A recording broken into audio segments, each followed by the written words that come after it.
Hey everyone, I'm Morgan. And I'm Paul. We are MTG North, and today, what went wrong with Dominaria United?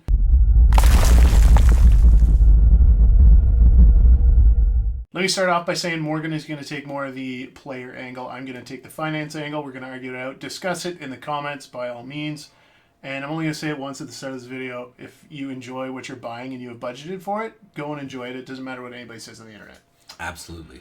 So, go ahead, Morgan. I like the set. I like the flavor of the set. Feels good. I mean, speaking of the flavor, because a lot of the stuff is nostalgic to when I first started playing Magic back in 1994, 95, right?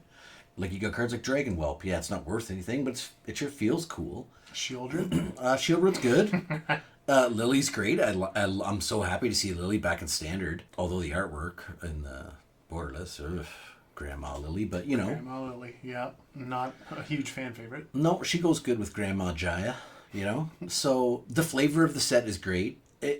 Sure, it doesn't feel great coming off of Double Masters 2022, but what's gonna? This is a standard set. Don't forget it's a standard set. Of course, its power level is gonna be much lower and feel less. The Lost Legends felt cool to open, right? I mean, we hit a recall. We did. We hit a recall. All right, let me counter your point. The coolest part about this set was the Lost Legends, but you can't even get them in draft or set boxes, and you can only get them in 3% of booster boxes. Or right. Collector boxes. Right, and I'm not defending Wizards of the Coast, but of course they want you to buy the collector boxes to go for the Lost Legends, right? So they pumped it right from the start, yep. And you could barely get it anywhere, and that was the best part of the set. It's cool to see Lily back in Standard. Don't you agree? Kind of. It's a pretty strong card. It's deserved a reprint. She needs a good shell to work, though. That's right, because the last couple times she's been reprinted has been in Master sets. As a standalone card, she's okay. Yep. She's good, right, for a 3-drop Planeswalker, but is the shell there in Standard? I don't know. New Braids is pretty good. New Braids? Yeah. Arisen Nightmare, I think it's a good card. It's pretty cool. You got your Lords. The set felt good to pre-release, too. I enjoyed that. I didn't feel like it was too clunky and weird. 3 of the Lords are half decent. Yeah. 2 of them are garbage. Yeah, Land Cycle, not good. No. Always an indicator of not a great set. Yeah, the Pain Lands, right? But Pain Lands were last in M15, I want to say. No, they're not a great land cycle for a standard set. Unlike Kamigawa, it did have a great land cycle for a standard set. And then it still had the same element of chase if you're comparing the two sets, right? Because that would be the last good standard set, I would say, that came out. It feels a lot more like Capenna to me. Yeah. Oh, financially. Yes, absolutely. Yeah. And I'll agree on that. It's no Kamigawa, even with the chase cards. No.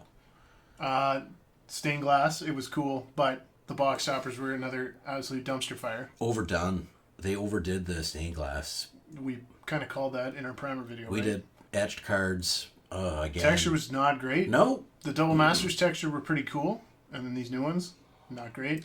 Like, the texture, they should have stuck to picking the 5 coolest cards in the set, or the 5 and made it a chase. That you could maybe get in all the boxes. Yep. Or have them randomly inserted in box toppers. I don't know. There's lots of stuff they could do. Yeah, the box toppers were a fail in this set too, just like they were in Crimson Vow. Okay, I don't want to open up the same card I'm about to open 6 times in my collector box. And then, now, let me point this out. There's a couple good Mythic Chase cards, Timeless Lotus and Sarah Paragon. We opened 8 collector boxes. 2 set boxes, we did not see a single Sarah Paragon. Nope. Sarah Paragon has extended art. Lotus does not. No. For some reason. Karn Silex does not have extended art. No. Weatherlight Completed does not have extended art. Why weren't there variants of those good cards to make the set overall more exciting? Yeah, because it's not like you could get a textured Weatherlight Completed either, or Weatherlight, you know what I mean? No, you can get any variants of those cards at all. It's just base border or foil. And are they starting to get into the practice of not releasing variants on those good cards that they think will do well?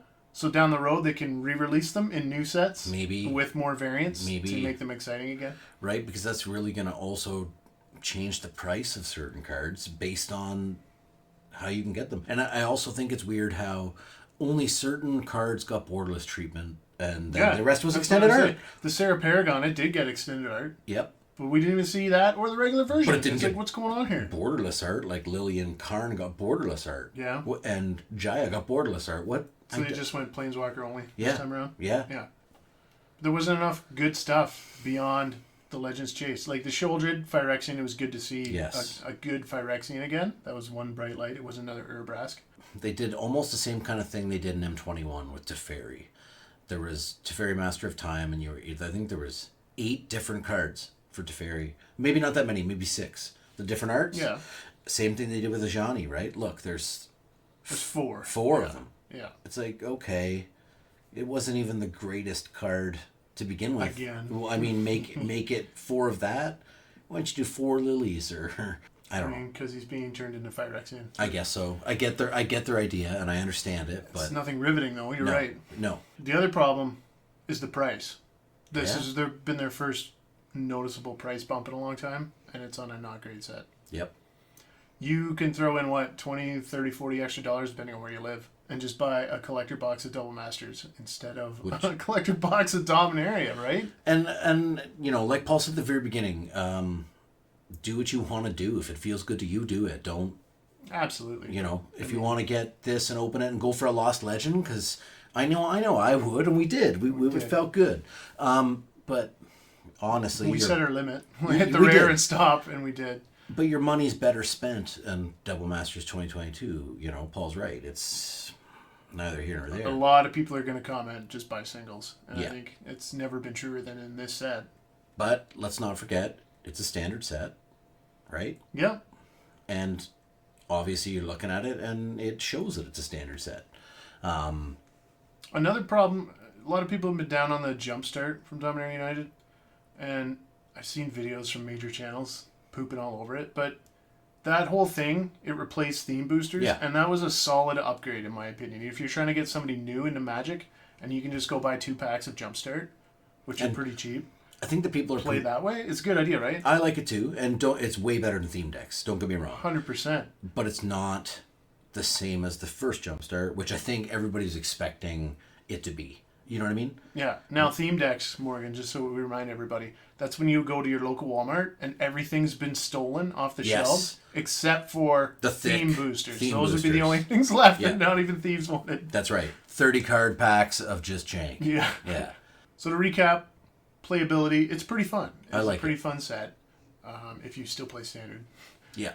Overall, though, the initial price was too high. The stained glass is too repetitive. Yep. Box toppers are garbage. Not too many great chase cards, and the best chase in the set that was heavily advertised, you can only get in collector boxers and only at 3%. That's right. So pretty good set to buy singles, I would Yeah. say. Good single set. So I just want to go over my point of why I like it. I just want to, compare it to Streets of New Capenna as a standard set. To me, Streets of New Capenna really didn't mean a lot. Dominaria United had that older feeling. You know what I mean? We went back to the original Plane of Magic. That's probably why I liked it as a better standard set than, say, Streets of New Capenna. Yeah. Overall, Dominaria, financially, no. Bad. Playability? Yeah. It's pretty good. And I think there's going to be some stuff in there that will change over time in the set. Absolutely. And if you've watched this along in the video, I would say wait till Black Friday before if you really want to buy collector boxes. And you can wait, I'd wait as long as you can. Because they're going to keep dropping, man. I've already seen a couple major stores in Canada. They've already started to tick down. The case prices have dropped already. Yes. So it's only a matter of time before the collector boosters come down, in my opinion. Anyways, not as good as the original Dominaria, which we will be cracking this weekend. So subscribe if you're new and you've watched this far along. Thanks a lot. Leave us a like. Drop us a comment. Let us know what you thought about the set. Do people care too much about finance? There's a lot of negative vibes out there these days. There is. But there's too much product. Just pick what you want. You Yeah. don't have to buy every single thing. That's right. And Jumpstart Dominaria, it was good for what it was intended for. Absolutely. All right, we'll see you tomorrow for Modern Horizons 1. Thanks, guys.